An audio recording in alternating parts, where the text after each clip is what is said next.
Femme. Femme. Femme. Femme. Femme. Femme. Femme. Femme. Femme. Femme. Femme. Femme. Femme. Femme. Il faut se dérider. On est sur le plateau de Femmes. Bonjour, bonsoir. L'émission qui donne exclusivement la parole aux femmes et qui le revendique. Ceci est une émission non mixte. Mais on parle de tout sur le plateau de Femmes. On va parler ce soir de politique, mais on va parler aussi de pharmacie, on va parler aussi d'art, on va parler de communication, peut-être un peu d'histoire, on va parler d'engagement. Parce que ces jours-ci, c'est la campagne pour les élections territoriales. Et donc, dans ces émissions, on va recevoir exclusivement des femmes qui sont présentes sur les listes, les 14 listes présentes à cette élection, donc des territoriales de juin 2021. Vous êtes sur le plateau de Femmes sur Zitata. Restez avec nous. Femme. Femme. Femme. Femme. Femme. Femme. Femme. Femme, femme, femme, femme, femme, femme, femme, femme. Alors aujourd'hui, je reçois deux femmes. Alors je disais hors antenne qu'on ne va peut-être pas parler de la CTM, en fait, on va parler de vous, hein, mesdames. Je reçois deux femmes qui, avant d'être des femmes politiques, d'ailleurs, elles nous diront si elles se considèrent comme des femmes politiques, sont des femmes qui sont engagées dans la vie, dans des expériences professionnelles, des carrières aussi, des expériences familiales et privées. Et en tout cas, on a envie de les découvrir, parce que le principe de cette émission, c'est de découvrir les femmes de la Martinique, mais aussi d'ailleurs, ou des femmes qui viennent d'ailleurs, en Martinique. Alors avec moi aujourd'hui, Line Rose Télusson. Bonsoir Line Rose. Bonsoir. Et Charlotte Gressier. Je vais vous laisser vous présenter. Charlotte, on commence par vous peut-être. Moi, Charlotte Gressier, bonsoir à toutes et à tous. Je suis foyalaise, amoureuse de mon compagnon et de la Martinique, voilà, tout simplement. Après, je pense qu'avec toutes les questions que vous allez poser, on pourra peut-être découvrir. Oui, oui. En tout cas, vous n'êtes pas définie comme une femme politique. Pas politicienne. D'accord, on va voir la différence. Line Rose, vous êtes, comment vous vous présentez?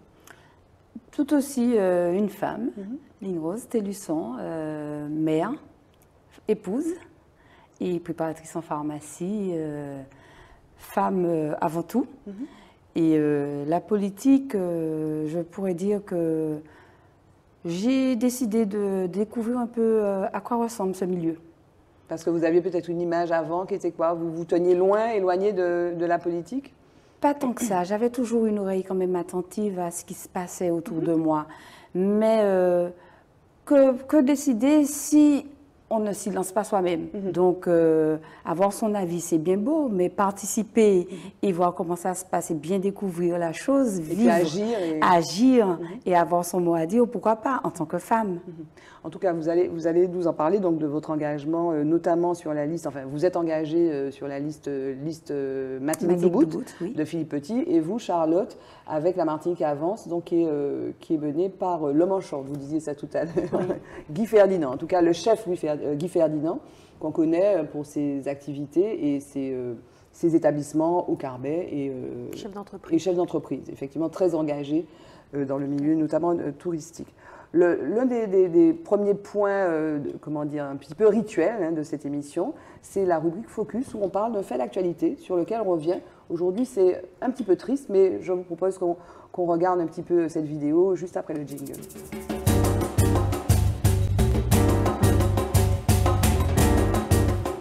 Voilà, alors aujourd'hui, Focus nous fait revenir sur un fait d'actualité assez grave, on va regarder une vidéo d'ailleurs tout à l'heure, donc qui est le meurtre, en tout cas la mort de cette jeune fille Marjorie, de 17 ans, donc à Ivry-sur-Seine, qui a été tuée par un garçon qui était à peine plus âgé qu'elle, en fait, qui avait 15 ans, à cause d'une histoire de réseaux sociaux. Peut-être qu'on pourra entendre le témoignage, en tout cas l'intervention de sa mère.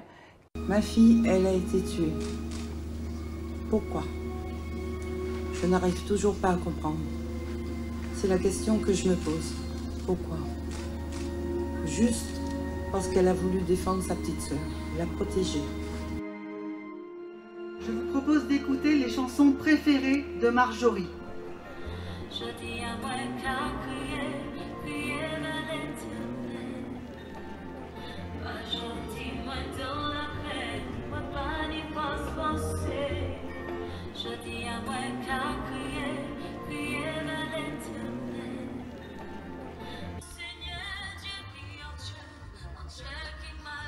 Marjorie, tu étais une bonne sœur, une bonne amie, une bonne fille qui savait rendre fière sa maman à sa manière. En tout cas, donc, cette jeune fille Marjorie, 17 ans, je pense que vous avez suivi cette actualité, Lynn Rose. Oui. J'imagine, parce qu'en tant que mère de famille, c'est une actualité qui vous a touché. Donc, malheureusement, c'est une énorme tristesse. Qu'est-ce que vous ressentez? Vous êtes maman, certes, mais qu'est-ce que vous pensez de ça? C'est-à-dire que, et d'ailleurs, c'est pas la première fois que ça se passe. Une affaire sur les réseaux sociaux qui déborde et cette jeune fille qui est poignardée. Qu'est-ce que vous en avez pensé et qu'est-ce que vous en pensez aujourd'hui?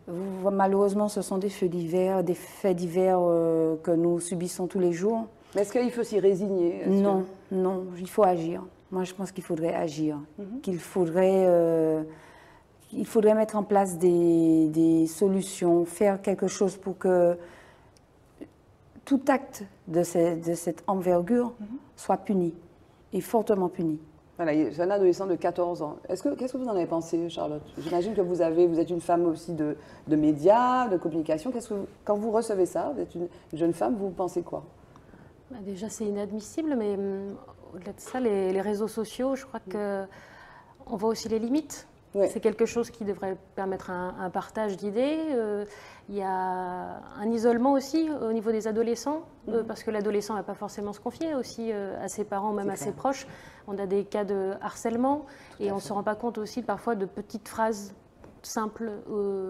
Je voyais le cas d'une jeune femme qui s'était prise en photo et on lui avait simplement dit que peut-être qu'elle n'était pas blonde au lieu de brune ou qu'elle était légèrement ronde. Et ça prend une dimension, notamment chez les ados. Oui, d'isolement qui est vraiment un problème.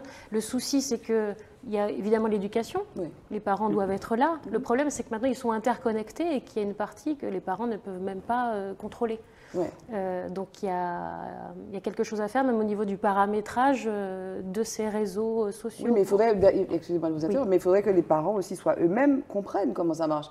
Moi, j'ai une ado de 13 ans, bon, des fois elle est dans sa chambre, et elle travaille, ou elle peut être sur Internet, soit elle peut d'ailleurs être sur Internet pour travailler, mais comment est-ce qu'il faut, entre guillemets, fliquer les ados? Qu'est-ce qu'il faut faire? Enfin, je veux dire, il faut aussi éduquer les parents, j'ai envie de dire. Il faudrait presque éduquer les parents. Est-ce que vous allez sur les réseaux sociaux vous avez des enfants? Est-ce que vous contrôlez? Vous contrôlez? Oui. Vous avez vu mon fils, il doit peut-être supposer que c'est de l'acharnement, parce que je suis toujours en train de surgir de nulle part.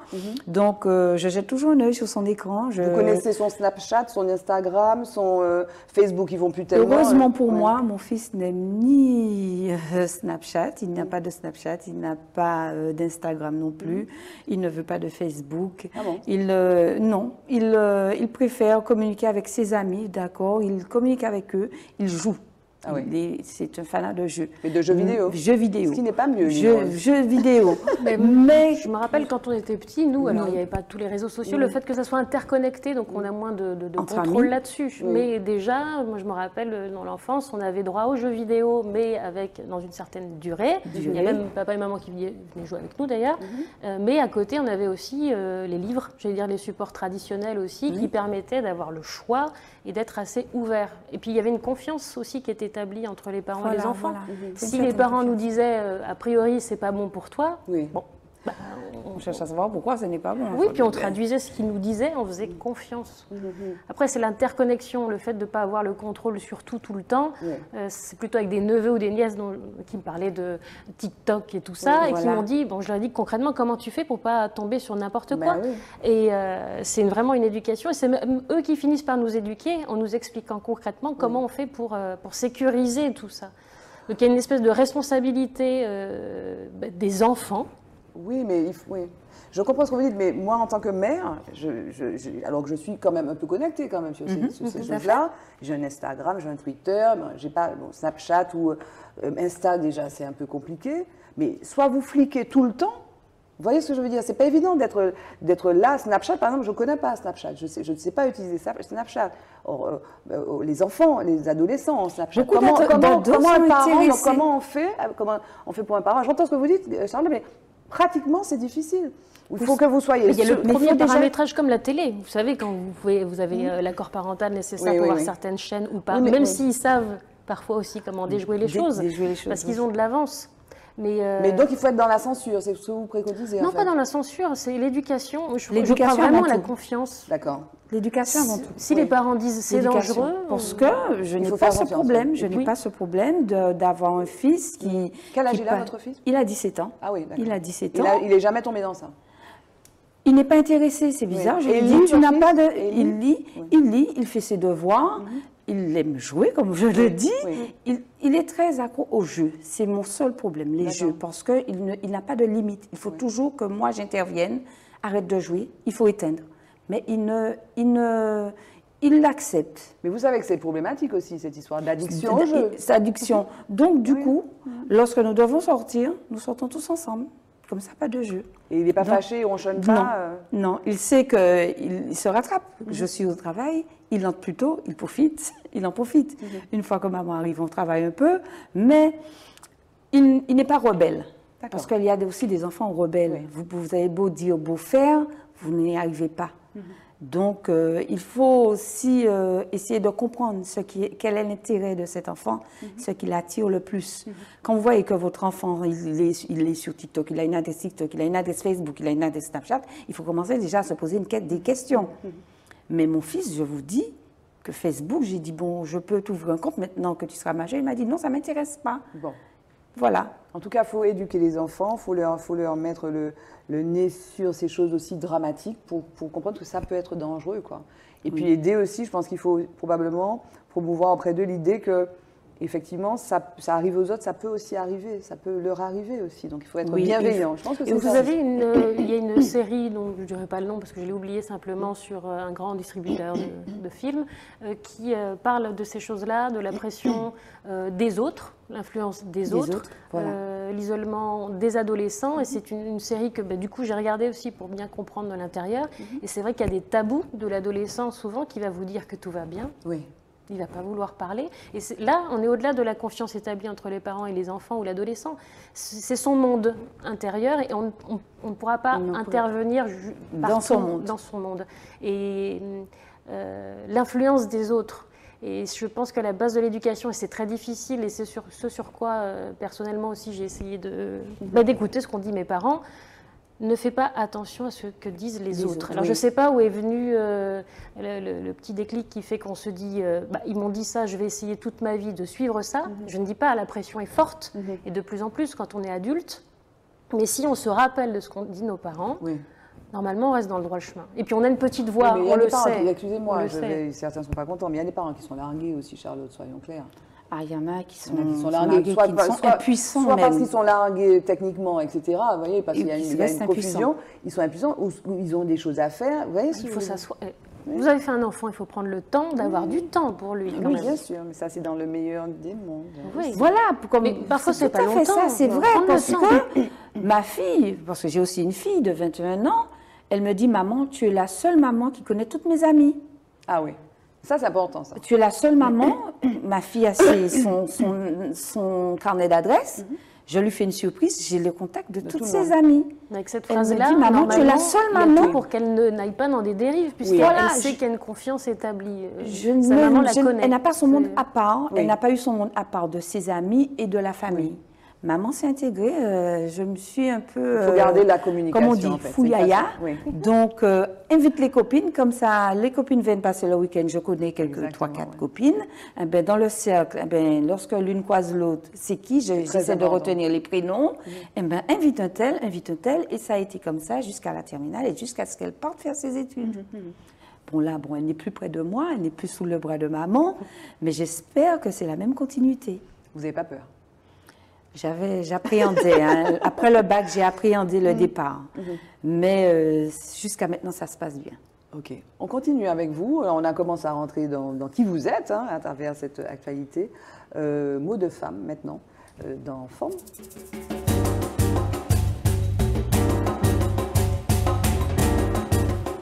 On est au cœur du sujet avec nos deux invités, Charlotte Grissier et Line Rose Télusson.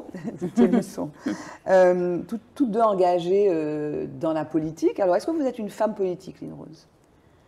Je ne tiendrai pas ce discours. Je laisse les autres juger par eux-mêmes. Parce que moi, c'est pour l'instant l'inconnu. Je suis encore en phase de découverte, d'observation. Je n'ai aucune expérience politique. Mais vous observiez, donc vous êtes sur cette liste, peut-être qu'on est venu vous chercher en disant toc toc toc, il y a la parité, il faut des femmes. Exactement, c'est ça qui m'est arrivé. Donc on vous a dit, Philippe Petit vous a proposé cela, vous êtes allé. Mais vous, quelle image vous aviez du monde politique avant? Est-ce que vous disiez comme certains? Pour moi, l'image que j'avais pour moi, c'était un monde assez fermé.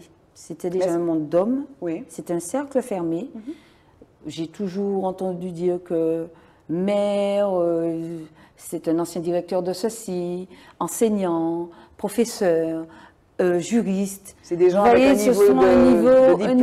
niveau de diplôme qui fait que la petite ménagère, le petit salarié, le petit ouvrier agricole ne va pas s'y fauter. Donc, c'était pour moi un monde assez fermé. Pour les femmes aussi, parce que quand même, les femmes, elles ont commencé à voter un siècle après les hommes en France. 21 avril. 21 avril 1900. Après 1848, c'était les 1848, c'était les hommes. Et en 21 avril 1944, les femmes ont eu ce droit qu'elles n'ont pu exercer qu'en 1945. Donc la France est l'un des derniers pays d'Europe à avoir autorisé aux femmes à pouvoir voter. Donc c'est un droit qu'il ne faut pas négliger. Et beaucoup de femmes se disent que c'est un monde d'hommes. Mais vous, donc c'était un petit peu cette image-là que cette vous image partagiez que j'avais. Mais je suis curieuse. J'ai toujours envie de connaître plus que ce que je vois à travers le téléviseur. Et j'entends parler par-ci, par-là, mais moi j'ai envie d'avoir mon opinion. Et voilà, l'occasion s'est présentée à moi. M. Philippe Petit s'est présenté à mon officine et en a parlé à mon employeur. Et elle lui dit, par contre, j'ai une de mes collaboratrices, dès que c'est la période des votes, que c'est la période des élections, elle est sur tous les fronts, elle motive les troupes, alors que personne n'est intéressé. C'est la seule à presque agresser les collègues en disant « Allez voter, pourquoi vous ne faites pas votre devoir? Allez voter, allez voter. » Elle lui a dit « Bon, Monsieur Philippe Petit, je pense qu'elle aura l'audace. Pourquoi ne pas l'appeler ?» Il m'a appelé, il m'a parlé, il m'a expliqué un peu quelle est sa démarche. Et moi aussi, je me suis dit que la politique ne doit pas seulement concerner les politiciens. Oui. C'est un chef d'entreprise, c'est un citoyen lambda. Donc, mais lui, il est chef d'entreprise, oui. Voilà, il est chef d'entreprise, il est pharmacien, mais il n'a pas été président de ceci, directeur de cela. Ou, voyez. Donc, il faut lui donner sa chance. Et sa liste m'a beaucoup intéressée. Sa vision des choses m'a interpellée. Donc j'ai dit pourquoi pas. Bon, on va y venir plus précisément tout à l'heure. Charlotte, donc est-ce que vous connaissiez Charlotte Gressier? Pas du tout.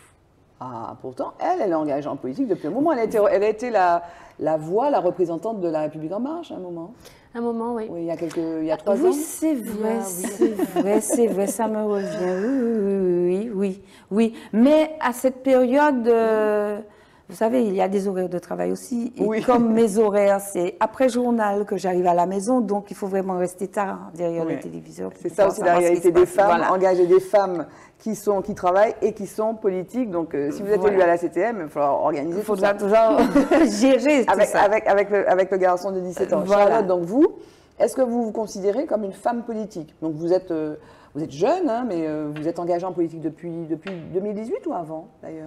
Alors, je vais essayer de répondre aux deux, parce qu'en fait, j'apprécie vraiment ce moment, je peux vous le dire, parce que ce que j'entends là, en fait, je l'attends depuis je ne sais pas combien d'années, de voir qu'il y ait une Martiniquaise en particulier qui décide d'y aller.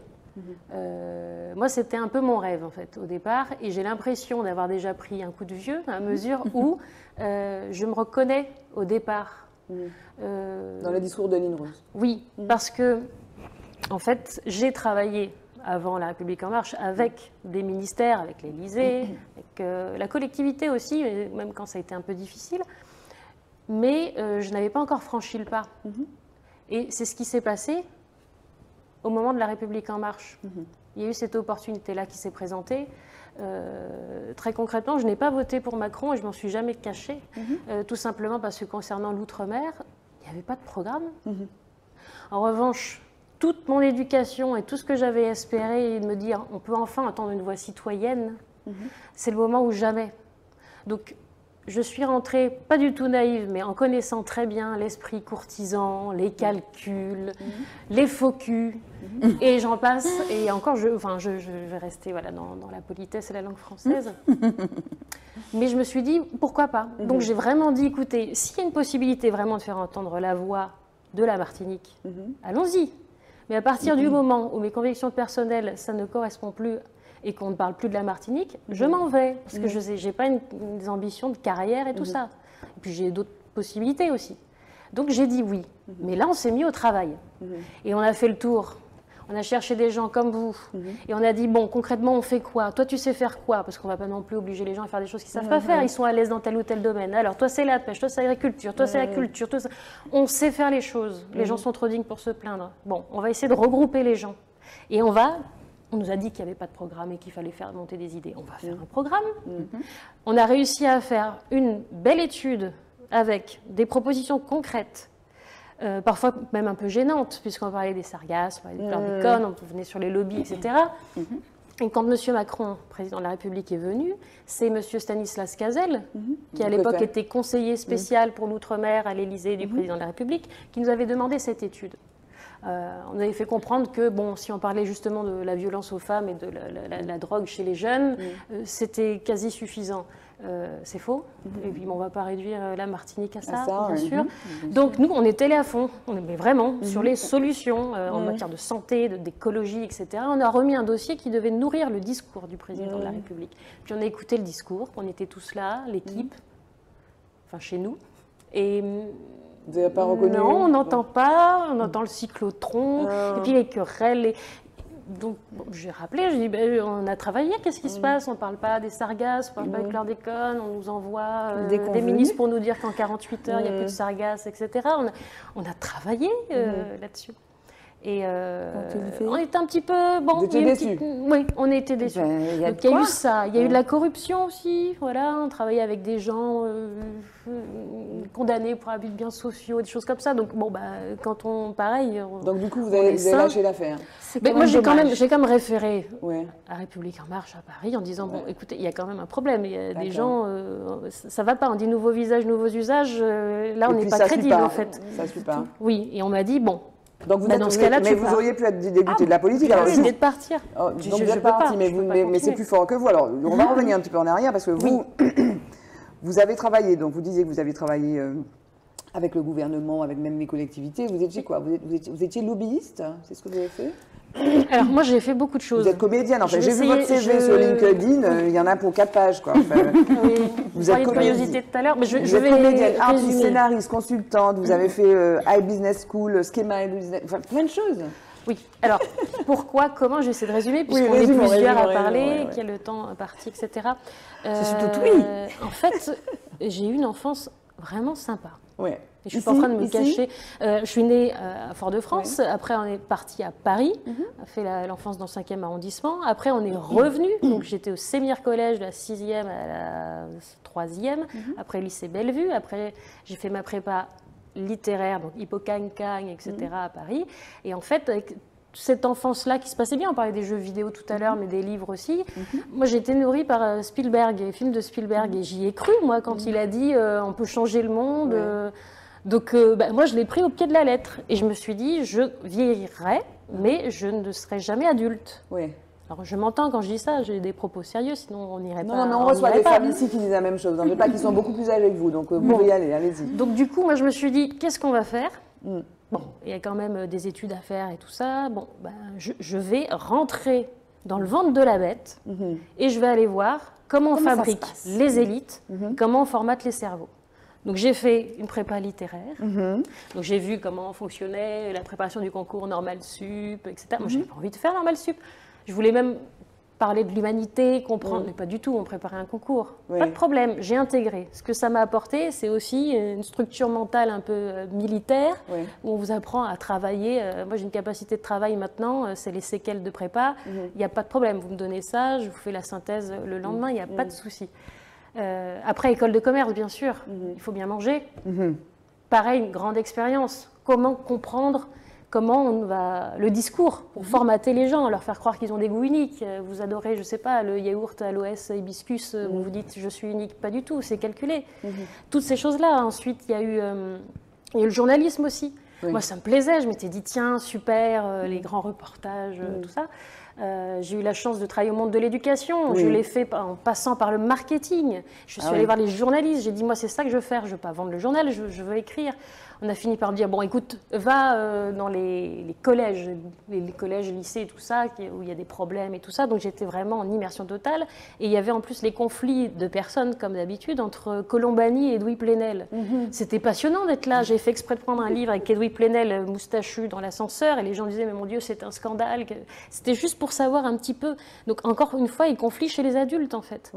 Et après, il y a eu, pour le travail, donc en faisant cours, il y a eu une conférence ici sur la coopération caribéenne. J'étais revenue pour un DESS à l'université qui s'appelait Antilles-Guyane, qui n'avait pas perdu son G à l'époque, sur la gestion des collectivités territoriales. On parlait avec une spécialité marché caribéen aussi. Donc, j'ai fait le même, sans aller jusqu'au bout. Ah oui? Oui, un petit peu avant vous, à mon avis, avec M. Vitalien, pour la petite histoire. Et M. Vitalien, M. Célimène aussi, à l'époque. Il n'y a pas eu Célimène. Donc, voilà, et il y avait eu cette chose-là, et il y avait une conférence, donc ce monsieur qui était journaliste spécialiste dans l'économie, qui venait de métropole, à qui on avait peut-être aussi vendu un séjour sous les cocotiers, a parlé de l'économie, puis il a parlé CARICOM, CARIFORUM et tout, puis à un moment, il a dit des choses qu'on avait même apprises, ça n'allait pas. Bon, j'étais plus jeune, je lève la main, évidemment, à la fin, j'ai mal au ventre, mais il faut que je le dise, il y a un truc qui ne va pas. Et c'est là qu'en fait, je vois à la fin un petit monsieur qui arrive, et je ne sais pas qui c'est, et c'est Eric de Lucie, et qui me dit, écoutez, il faut qu'il y ait des gens qui aient du culot comme ça, est-ce que vous voulez défendre les intérêts économiques de l'outre-mer et tout ça? Moi, je ne connais pas, je dis défendre les intérêts économiques, la Martinique, ok. Donc je pars à Eurodom. Ah oui, vous avez travaillé à Eurodom. Donc je travaille à Eurodom. Qui est le lobby... le lobby de défense des intérêts économiques, donc essentiellement Cannes, Rome et tout, à Bruxelles. Donc là, j'arrive dans le monde lobbyiste, et plus largement des lobbyistes. Parce qu'il y a aussi les armes, il y a les fast-food, on entend des discours. Moi, ça me fascine de savoir comment on essaye aussi dans le discours de fabriquer l'ignorance. C'est ça qui est terrible. Et je me suis dit, je garde tout ça, j'emmagasine tout ça. Après, j'ai travaillé dans un cabinet de financement européen pour le montage de dossiers européens. Pareil, on voit des choses, on entend des choses. Oui, je vois tellement. J'ai 37 ans. Elle a 37 ans, mais c'est incroyable. C'est incroyable. En fait, dès que c'était mensonge, je changeais. Mais ce qui vous intéresse, c'était quoi? C'était des nouvelles des nouveaux projets aussi, c'est défendre. Donc on a retenu ce terme-là. C'est à voir avec les Antilles. Enfin, dire la vérité. Et dire la vérité. Ou en tout cas, arrêter de mentir. Arrêtons de mentir. Et c'est quoi le plus gros mensonge, du coup? Le plus gros mensonge? Aujourd'hui, c'est quoi le plus gros mensonge? Parce que on sent que vous auriez pu être une bonne expérience. Révolutionnaire. C'est de penser à nos places. Qui c'est qui pense à nos places? Alors, quand on dit élite, je pense qu'il faut être précis là-dessus. Ce sont les gens qui ont les postes décisionnaires et qui se tiennent comme ça et qui n'ont aucun intérêt à ce qu'il y ait de nouvelles têtes ou du changement. Là, je vous parlais par exemple d'un formatage qui était au niveau universitaire. Oui, mais juste, excusez-moi de vous interrompre là. Vous me dites pensez à vos places. Ce qui vous embête, c'est qu'on pense à nos places. Mais bon, quand vous êtes chez un lobbyiste comme Eurodom, si vous ne fabriquez pas de la pensée toute faite, je ne sais pas comment ça s'appelle. Hein. Le lobby, oui, évidemment, dans le discours, le lobby, c'est la première chose, c'est défendre ses intérêts. Oui, mais on dit exactement à l'autre, y compris au gouvernant parfois, ce qu'il faut qu'ils disent, non? Oui, parce que vous avez une collusion entre les politiques et marketeurs. Mais ça, ils se tiennent comme ça. Et vous en êtes revenu ou bien vous êtes encore... Votre expérience Eurodom, par exemple, c'est quelque chose derrière lequel vous êtes ou bien Alors, en revenir, c'est pour faire le lien avec ce que vous avez dit après, j'ai tout arrêté, j'ai fait intermittence du spectacle. Donc, ça n'a rien à voir. Voilà, c'est comme dirait, je crois que c'est Didier Bourdon qui dit j'ai fait 3 ans de conservatoire et 1 an pour m'en remettre. Ben, c'est un petit peu ça, en fait. Moi, j'ai vu ça. Heureuse, Charlotte. Ah oui. Je n'ai aucun regret. Oui, non. Je crois que mais ça sert à ça l'expérience, en fait. Voilà, c'est ça. Voilà, mais vous n'avez pas répondu à la question. Parce que vous m'avez demandé de dire à peu près ce que je... Oui, mais c'est bien. Donc, est-ce que vous êtes une femme politique? Politique, oui, je crois que de toute façon, oui. Tout est politique. Et comme je vous ai dit, moi, le début du politique, c'était tout bêtement les films de Spielberg. Voilà, Oui. essayer un monde meilleur, un monde meilleur. Et puis, bon, j'étais passionnée aussi par la mythologie grecque et puis par, vous savez, la police, on appelle vraiment le citoyen au centre de toutes les politiques publiques. Oui. Il faut d'abord que ça soit ça. Si on n'a pas ça, on pense développement économique, ça ne marchera pas. C'est pour ça que l'idée, c'était vraiment de retourner les choses en disant que le développement économique, c'était aussi pour le bonheur des gens. Parce que si vous avez quelqu'un qui est heureux, il est fier de participer à la collectivité. Alors, je suis obligée vous savez que je suis sur une liste, en fait, chaque fois je le dis. Hein, j'ai cette sincérité-là. Quand je vous invite, vous le saviez. Je suis sur la liste de Catherine Coconne. On parle de droit au bonheur. On parle de droit au bonheur. C'est-à-dire qu'on parle de on parle des gens, de l'expérience des gens. C'est aussi le constat que vous faites. Ben oui, on se rejoint là-dessus. Non, mais vraiment, c'est ça. Hein. Si vous avez quelqu'un de malheureux, comment voulez-vous qu'il se projette ensuite pour non seulement penser à lui, mais pouvoir ensuite se projeter dans la construction, une co-construction de société nouvelle? C'est pas possible. Mais il faut déjà être bien. Tout à fait. Mais est-ce que Lynn Rose, donc vous n'étiez pas dans la politique? Bon, Charlotte a fait plein d'expériences, dont certaines étaient très proches du politique. Bon, il y a eu l'expérience En Marche. On a compris que ça n'a pas été à la hauteur de ce qu'elle envisageait. Est-ce que vous pensez que la politique peut changer la vie des gens? Est-ce que c'est pour ça qu'aujourd'hui, vous avez dit oui à Philippe Petit? Est-ce que vous pensez que vous avez le pouvoir de changer la vie des gens? Avoir le pouvoir de changer la vie des gens, non, je n'ai pas cette prétention. Non, avoir cette prétention. Mais collectivement, je veux dire. Collectivement, vous voyez, déjà, chacun a sa façon de penser et de voir, donc chacun voit sa façon. Donc, pouvoir changer, non, nous n'avons pas de baguette magique. Pouvoir, Et vous êtes là. Non, non. Ça, déjà, non. c'est nouveau. C'est pas jusque-là. Il faut être concret. Déjà, avoir des idées, proposer un avenir déjà pas meilleur, on dit, tout le monde le dit, tout le monde le dit meilleur. Il y aura toujours, regardez la petite là, ce qui s'est passé, donc il y aura toujours des obstacles. Mais au moins travailler pour. Oui. Travailler pour. Se mettre au travail pour pouvoir améliorer nos conditions de vie. Vous êtes réaliste? Être réaliste. Mais et Charlotte ne pas dire rendre tout le monde heureux, non, ce ne sera pas possible. C'est pas votre truc, ça? Ce ne sera pas possible, non, ce ne sera pas possible. Les pieds sur terre, mais la tête dans les étoiles, je pense qu'on peut combiner les deux. Moi, j'aime bien les paradoxes, les contradictions. Ça ne veut pas dire qu'on n'a pas d'avis, mais allez voir ce qui se fait un peu partout. Et si vous étiez 10 fois plus comme vous, là, ça fait déjà 10 fois plus. Vraiment. Mais il faut du travail derrière. Ah, parce ça, que lorsque j'en conviens. Vous voyez que vous êtes entouré de, par exemple, 6 personnes et que vous dites... donc, que pensez-vous des listes? Déjà, personne ne parle ou il y en a qui tournent déjà le dos. Déjà, il y en a qui vous disent qu'il y en a trop de listes. Mais plus il y a de listes, plus il y a de choix. C'est ça. Plus il y a de listes. Moi, je trouve que... Qu'est-ce que vous en pensez? Plus il y a de choix. Déjà, il faut être fou. Pour y aller, il faut être fou. Enfin, faut avoir une fêlure, mais maîtriser quand même. Donc, il n'y a pas de souci. Après, on est en plus en démocratie. J'ai vu le nombre de partis localement qui existent. Alors, où on se dit, oh mon Dieu, c'est de la dispersion. Ou alors, on se dit, mais c'est que les gens pensent et ils ont envie. Un changement. Vitalité démocratique, non? Alors, peut-être parfois, ils ne sont pas assez visibles. Mais les gens, mais bien sûr que les gens sont souvent trop dignes pour se plaindre aussi. Ils n'y croient plus, mais ils s'organisent. Donc il y a beaucoup de listes, certes. Donc vous dites que c'est pas, au contraire, c'est peut-être un signe de vitalité l'opportunité de pouvoir trouver chaussure à son pied. Une chaussure à son pied. Parce que si chaque citoyen lambda, chaque ménage prenait la profession de foi, prenait son temps de lire et d'essayer de voir quelle profession de foi qui me correspond, ce que j'aurais aimé qui change, ce à quoi je m'attends, ce que j'aurais désiré avoir autour de moi, quel projet que j'aurais aimé qu'il soit mis en route ou qui aboutisse. Si chaque ménage faisait simplement ça, au moins, chacun pourrait se dire, bon, je vais faire l'effort d'aller à l'urne. Parce qu'il faut aller voter. Pourquoi il faut? Alors, vous avez parlé tout à l'heure du fait que les femmes ont obtenu tard ce droit. Il faut honorer quand même la mémoire de ceux qui se sont battus pour et ceux et celles qui se sont battus pour. C'est comme ça que vous avez toujours voté? C'est ma façon à moi de m'exprimer, mais ce n'était pas suffisant pour moi, aller simplement à l'urne. Parce qu'une voix, c'est une voix. Il faut quand même pouvoir convaincre, dans une minorité, pouvoir convaincre la majorité. Donc déjà, pouvoir avoir l'opportunité de s'exprimer et de faire connaître ses pensées et ses idées, c'est déjà un pas. Mais est-ce que c'est pas lié à ce que vous disiez tout à l'heure, Nino, vous disiez que vous aviez cette image de monde politique fermé, très masculin. Est-ce que finalement, c'est vrai qu'on entend souvent, ils sont tous pareils, ils font rien, etc. Oui. Est-ce que, moi je dis, De beaux parleurs. Moi je vous dis, ce type d'argument-là, pour moi, c'est des arguments de feignants. Et je le dis, ce sont des arguments de feignants. Je n'osais pas le dire. Parce que ça suppose exactement ce que vous dites, un petit travail quand même d'aller voir. Il y a 14 listes, effectivement. Si on n'avait que 2, bon. Vous êtes chez vous. Si on n'avait que 2, ça aurait été plus rapide, mais on aurait trouvé des gens pour dire, ouais, mais il n'y en a pas assez, voilà. pareil, machin. Là, il y a le choix. Il faut un peu travailler. 5 minutes, Ouais, voilà. ouvrir les enveloppes et lire ce que propose chaque liste. Il y a des gens qui votent juste pour une personne. Oui. Sans savoir ce que cette personne propose, juste pour un individu. Est-ce que vous pensez aujourd'hui, Lynn Rose, et je posais la question à Charlotte, est-ce qu'il y a des différences fondamentales aujourd'hui entre les listes?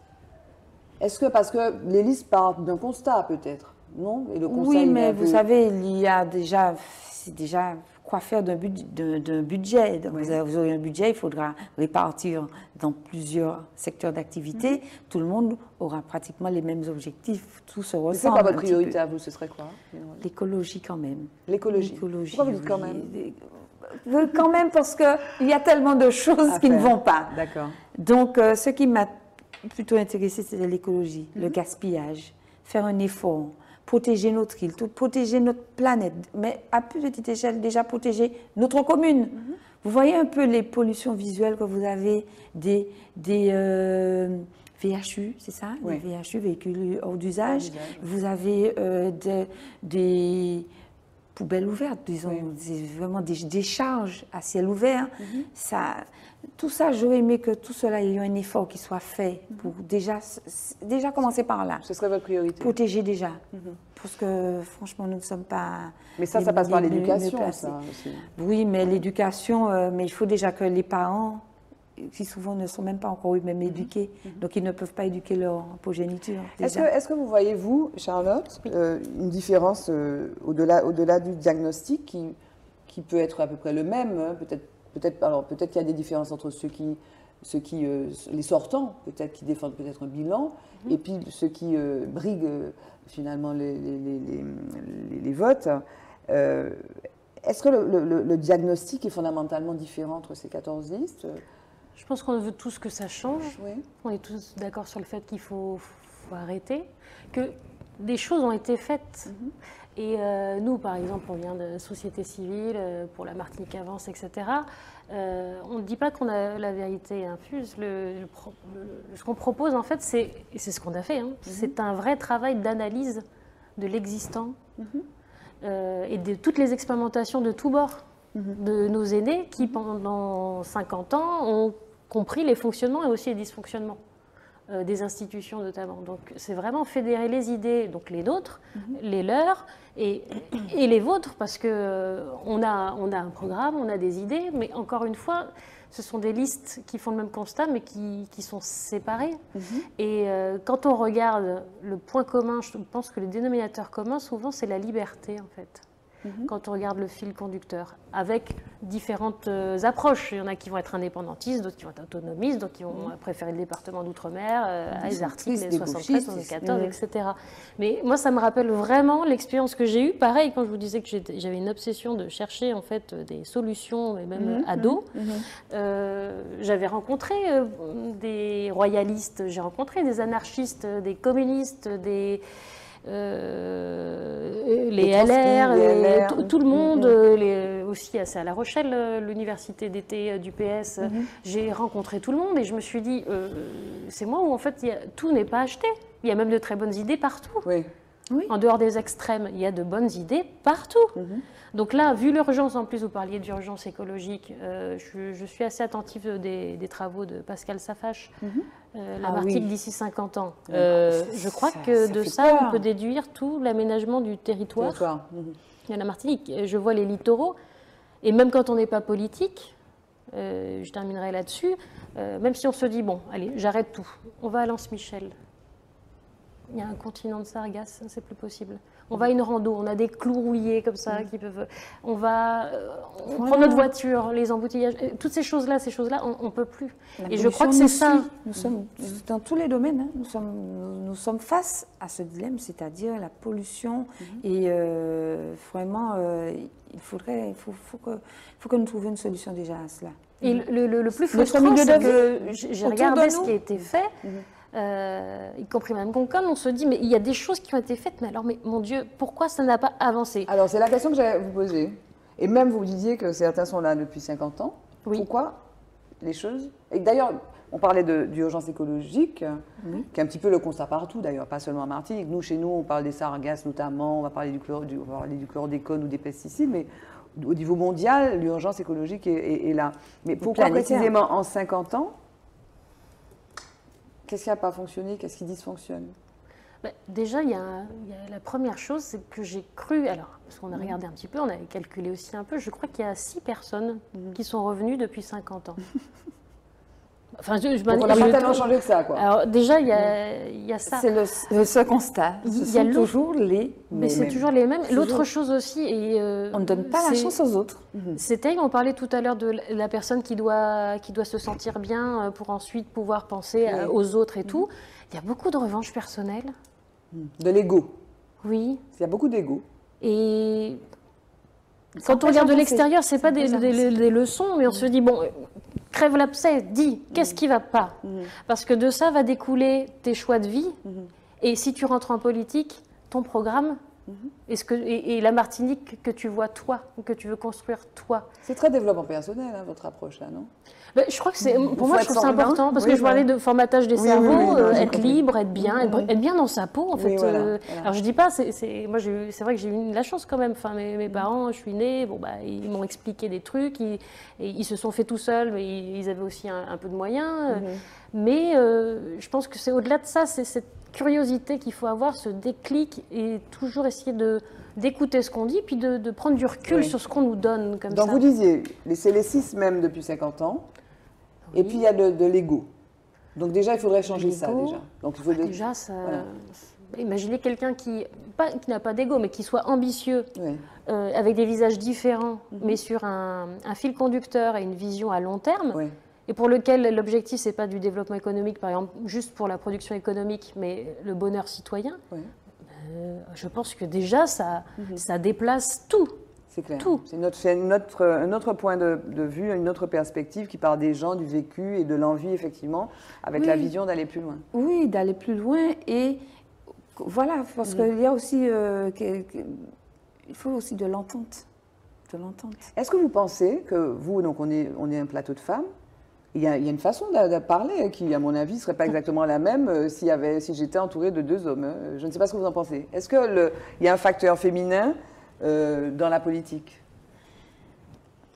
Est-ce qu'il y a un facteur féminin dans la politique? Est-ce que le fait d'être une femme change à la fois les préoccupations, la façon d'aborder les choses, les interrelations? Est-ce que... faudrait déjà qu'elles aient l'occasion de pouvoir le faire. Parce que déjà, il faudrait déjà inciter plus de femmes à... Mais là, il y a la parité, là où il y a autant d'hommes que de femmes sur les listes pour la Oui, il y a autant d'hommes que de femmes, mais pour l'instant, dans les débats, je vois plus. Mais il y a 2 têtes de liste femmes. Il y a 2 têtes de liste femmes. Il y a Béatrice Bellé et il y a Catherine Coconne. 2 sur... Et puis, 2 sur 14 têtes de liste. 14. Et puis 2 sur 14. Sinon, il y a des têtes de liste, il y a des têtes de section féminine. Alors, il y a certains partis où il n'y a pas du tout de tête de section féminine. Il y a encore un travail à faire. Voilà. Ce que je disais, il y a encore un travail à faire. Donc, la vision des femmes peut-être pourrait peut-être améliorer. Qu'est-ce que vous en pensez, Charlotte? Moi, je raisonne en compétences. Oui. Et en intégrité aussi, compétence, intégrité. Évidemment qu'il faut plus de femmes, évidemment qu'il faut respecter la parité, etc. Mais on s'est retrouvé aussi à un moment où on s'est dit, alors, à compétence égale, on prend qui? Dans votre groupe? En général, moi c'est comme ça que je raisonne. Je veux dire, est-ce que je préfère avoir une compétence ou juste avoir quelqu'un qui est homme ou femme? Genre. Donc ça, c'est genrer la chose. Moi, ça me pose problème. Et puis l'autre chose aussi, c'est que on assiste aussi à un débordement, c'est-à-dire une espèce d'inversion. D'accord. Il faut faire attention aussi à ça, je pense. Ou ce qu'on a vécu en tant que femme, par exemple, le fait d'avoir été un petit peu tue, en fait. On nous a dit de nous taire, c'est un peu ça. Il ne faudrait pas qu'on reproduise ce qu'on a souffert, nous, avec les hommes, parce qu'en ce moment, on leur fait peur. Il fallait bien faire peur un moment pour se faire entendre, mais il ne faut pas les castrer non plus. Parce que je pense que pour un homme, c'est difficile aujourd'hui de se placer. Vous voyez, tout simplement, de venir vers une femme, c'est compliqué. Oui. S'il il vient, peut faire psy dans la rue. Déjà. Voilà, s'il vient la voir, c'est du harcèlement. S'il ne lui dit pas qu'elle est bien non plus, trop d'abside dans la rue, harcèlement. excusez-moi Charlotte. Oui, mais il fallait... Ça, on connaît parce tout que ça, nous en bien avons sûr, subi. bien sûr. Hein, Mais un équilibre. Là, en fait. l'occurrence, on parle de compétence et d'intégrité, c'est ce que les gens veulent. Bon, tu es homme, tu es femme. Oui, mais en politique Tant mieux. quand même, Charlotte, excusez-moi, en politique, on parle du fait que sur 14 listes, il n'y a que 2 femmes. On n'est pas non plus au point d'overdose où les gars vont se dire « Ah, elles vont nous submerger ». Mais c'est un constat Oui, mais- mondial, mais c'est vrai qu'en Martinique, il y a un moment, on a envie de dire aussi, il nous pousse un peu. Moi, j'ai eu plus d'amis hommes que femmes en général, mais c'est vrai qu'il nous pousse à être féministe. Il y a un moment où on dit, bon, laissez la place, laissez la place. Et c'est vrai qu'on a eu des combats de coq qui ont duré pendant des décennies aussi, et que les femmes, continuent toujours. Madame Conconne, Madame de Grand Maison, je sais qu'il y a un endroit où ils ont dû se masculiniser. Oui. Elles ont dû le faire. Elles étaient obligées de le faire. Dans le leur parti, discours. ou dans leur parti. Ou dans leur parti, pour survivre. Et j'espère que cette élection leur permettra aussi tout simplement, alors pas, je ne dis pas qu'elles sont devenues hommes, mais de se dire, bon voilà, j'ai ma place légitime et les choses se font naturellement. Les choses se font naturellement. Mais de ne pas devoir forcer le trait de la masculinité. On n'est ni féministe ni anti-macho, on est femme. Mais est-ce que vous voyez, est-ce que cette élection-là, pour vous, est quand même un peu fondatrice de quelque chose? Est-ce que ça dit quelque chose? Alors vous êtes une société, une liste exclusivement société civile, d'ailleurs, qui n'était pas attendue. Hein. On a 2 jours ou 3 jours avant, on a vu cette liste. Moi non plus. Vous non plus? Ah bon? Comment ça s'est fait? C'était un peu comme Lynn Rose. Guy Ferdinand vous a appelé, allô Charlotte, on y va? Un peu. Oui. Oui, non, mais je vais vous dire Parce que Lynn Rose a été assez cash et sincère. Ah oui, non, mais moi je suis tout, toujours, alors. toujours. Je suis revenue pour les municipales, parce que vous parliez des gens qui s'engagent, oser s'engager. C'est pour ça que quand je vous entends, je vous ai dit que ça me fait du bien, parce que moi j'ai mis de l'argent, du temps, de la sueur, tout ce que je peux pour organiser des conférences citoyennes, pour que les gens osent s'impliquer pour les municipales. Je ne me suis pas présentée d'ailleurs. Donc j'ai organisé ça, la bibliothèque Schellcher, on l'a fait aussi en Guadeloupe, des gens sont venus, des gens pensaient que ce n'était pas fait pour eux, il fallait leur dire mais bien sûr, allez-y. Bref, donc il y a eu ça. Donc je suis venue pour ça, c'était mon truc. Et puis j'ai vu les résultats, j'ai vu que c'était les sortants et La République En Marche. Bon. Donc j'ai dit, je vais penser à moi maintenant. Je vais penser à moi, j'ai d'autres possibilités. Et en fait, j'ai revu Guy Ferdinand, qui parlait déjà de la Martinique Avance, mais comme, pas comme un parti politique, mais comme presque un slogan. Juste un slogan, il en parlait et tout ça. Donc j'ai vu, j'ai entendu, mais moi j'étais venue boire un verre avec mon compagnon, en fait, simplement. Et puis en fait, on s'est revus, et puis il en a reparlé. Et puis il y a eu les confinements, etc., etc. Mais moi, ça fait pas, enfin c'est pas, je débarque pas non plus. Ça fait longtemps que j'avais déjà pensé à des idées pour la Martinique, que j'étais allée voir en Europe ce qui se faisait, puisque avec Rodom, j'étais aussi en Europe avec la Commission européenne. Je voyais comment ça fonctionnait. Je suis allée en Caraïbes, je suis même allée en Inde pour trouver des solutions. Donc je suis allée vraiment partout. Et donc quand il m'a dit ça, il y a une petite graine dans la tête. C'est tout. Et puis après, je dis non, c'est bon, j'ai fait mon bout de chemin, c'est bon. Et en fait, ça s'est fait assez tard. C'est-à-dire qu'on s'est revus, il y a eu une session de travail à nous deux, où là, c'était de voir si on pouvait travailler ensemble. J'ai vu quelqu'un qui, effectivement, derrière le short, était un chef d'entreprise aguerri. Il ne le dit jamais, mais il était quand même technicien de haut niveau dans l'aéronautique. Hein, il faisait des avions, il montait les avions quand même. Ça, il n'en parle jamais.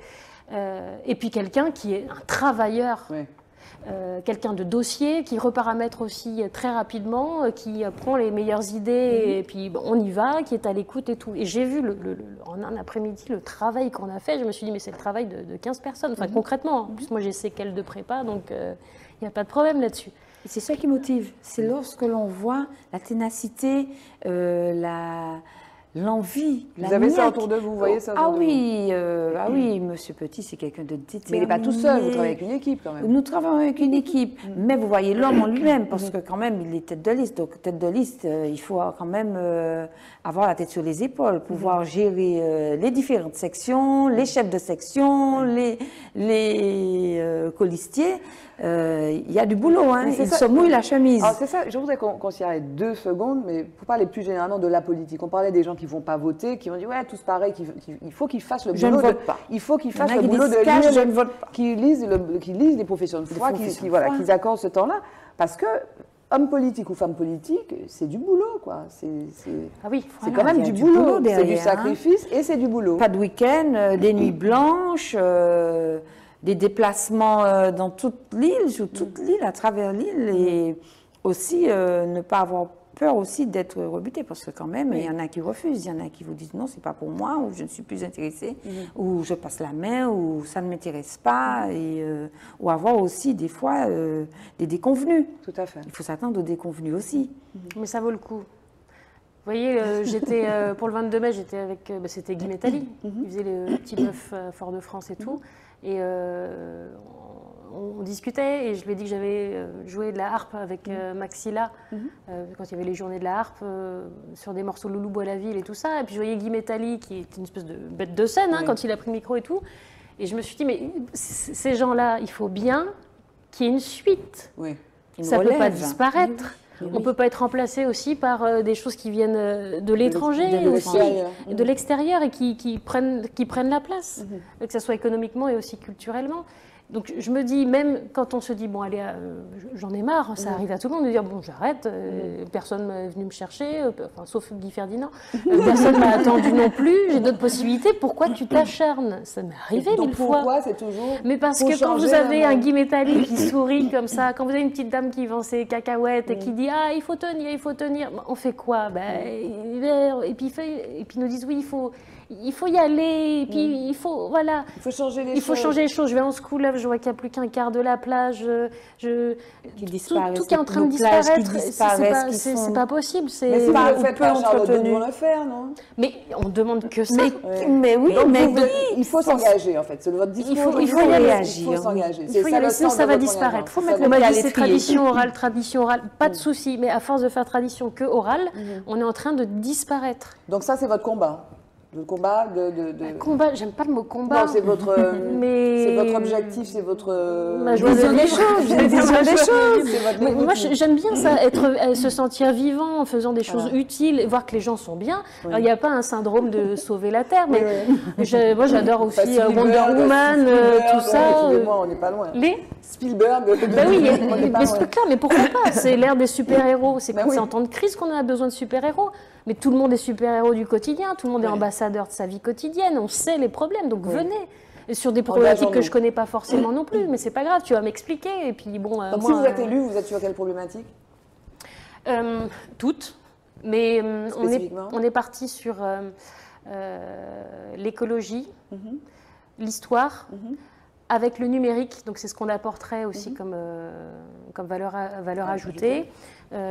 Et vraiment prendre en considération les héritages économiques, historiques, politiques qu'on a eus pour essayer de proposer du nouveau. Mais surtout ne pas oublier nos grands-parents, en fait. C'est ça, ne pas oublier ce qu'on nous a appris, les remèdes de grand-mère, parce qu'il y a des choses aussi très pratiques qu'on faisait avant et qu'on ne fait plus maintenant et pour lesquelles on va investir beaucoup d'argent alors qu'on aurait pu faire mieux et moins cher. Il nous reste peu de temps. Oui.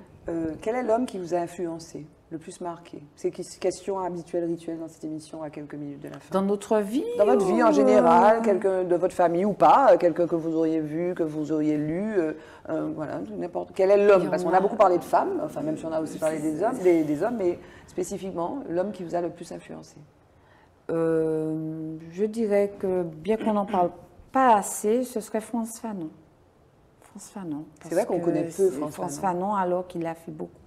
Il a fait beaucoup. On a parlé de lycée qui a son nom, mais par son métier. Bon, je vais revenir encore sur la santé. C'est la santé, mais son combat. Oui. C'est cet homme que... Pour désaliéner les victimes du colonialisme. Donc Voilà, c'est un psychiatre, pour ceux qui savent, beaucoup de gens connaissent François Fanon, mais il y a beaucoup de gens qui ne connaissent pas, les jeunes notamment. Oui, c'est un psychiatre qui est mort très jeune, à 36 ans, oui, voilà. et qui s'est engagé dans la révolution algérienne. Et on me dit, bon, d'accord, il y a le champ de la négritude, oui, mais il y a ceux qui sont autour aussi. Donc il n'y a vous, pas c'est que Frantz nous. Fanon. Oui. Ouais, vous savez que moi, j'ai enseigné une année ou deux à l'EGC, les jeunes ne connaissaient pas Frantz Fanon. Oui. Pour Noir Masquement, mais j'ai proposé ils ne connaissaient pas Frantz Fanon. Les jeunes de 17, 18 ans, enfin maintenant ils en ont 20, 21. Il y a une belle BD qui est sur sortie 36, sur lui, sur 36 étudiants, peut-être un ou deux, disons, allez, un ou deux. Ils ne connaissaient pas Frantz Fanon. Je trouve qu'il est méconnu. Et on doit d'ailleurs, il y a quelques années, on doit au cercle Frantz Fanon de Marcel Manville, qui est décédé, qui était un grand avocat, de connaître un peu mieux Frantz Fanon, parce qu'il a vraiment travaillé sur la mémoire autour de Frantz Fanon pour diffuser en fait la mémoire et son combat. Tout à fait. Et vous, quel est l'homme qui vous a le plus influencé, Charlotte? Tellement de... Le. À part votre compagnon. dont on a compris que vous étiez très amoureuse. Oui, vous pouvez faire une petite dédicace, hein, Doudou, je t'aime. Ah bah, il sera gêné. Donc, mais ce sera lui. Personne ne sait. Ce sera que lui. Profitons. Je sais pas, ça serait vraiment un mix entre Gandhi et Coluche. Alors, bon, ok. Voilà. Mais c'est vrai que localement, je sais pas, Philippe Saint-Cyr m'a inspiré comme professeur. Ah oui, il était votre professeur. Oui. Dans le droit maritime, sur ce qu'était la négritude au départ, l'essence même, le droit d'exister, puis tout ce qu'il a pu apporter sur l'octroi de mer, tout ça, je le salue. Spéciale dédicace à Philippe Saint-Cyr. Oui. Ok, jingle.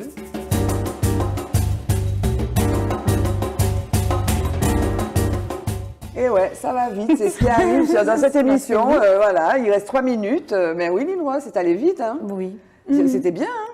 Oui, pas mal. Alors, qu'est-ce que vous auriez voulu dire que vous n'avez pas pu dire au cours de cette heure quasiment d'émission? Eh bien, que je souhaite que nous soyons plus nombreuses, nous les femmes, à émettre nos idées, à partager nos idées, à transmettre, à transmettre nos façons de voir, nos idées, nos ambitions, que les femmes se prononcent un peu et qu'elles participent plus en tout cas, à nos causes. Et on leur dit d'aller voter à cette élection, à toutes les prochaines élections. Oui, c'est important. Dès l'âge de 18 ans, j'ai toujours été votée. Je suis toujours allée à l'urne, qu'il pleuve, qu'il neige. J'aime bien comme elle dit, je suis toujours allée à l'urne. On a l'impression que vous dites, je suis toujours allée à l'église, à confesse. Mais bien sûr, mais c'est un combat, c'est une cause. Tout à fait. À défendre. En tout cas, merci d'avoir été aussi direct et sincère. Merci à vous, Barbara. Charlotte, le mot de la fin pour vous, ce serait quoi? Soyez libres, décortiquez aussi les messages qu'on veut vous mettre dans la tête pour éviter le formatage des cerveaux. Et pensez toujours que vous êtes légitime. Parce que vous êtes martiniquaise et martiniquais. Donc vous êtes légitime. On est tous légitimes. Je pense que les choses pourraient bouger. En tout cas, merci, mesdames, pour cette parole libre. Et puis, merci d'être venues.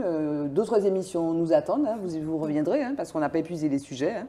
Ah ben oui, nous avons presque parlé que de sujets finalement. Hein. Nous sommes restés que sur pratiquement la politique. Non, on a parlé de plein de choses. On a parlé de vous, on a parlé du parcours de Charlotte, on a parlé des enfants, des jeux vidéo. Oui, mais ça tournait toujours autour. Mais c'est pour ça qu'il va falloir avoir d'autres émissions. En tout cas, merci d'être venue. Merci Charlotte, merci Lynn Rose. Et puis restez toujours aussi formidables. Hein, l'une et l'autre. Et à très bientôt. Quant à vous, chers amis, restez sur Zitata, bientôt pour une autre émission de femmes avec d'autres femmes tout aussi inspirantes et formidables.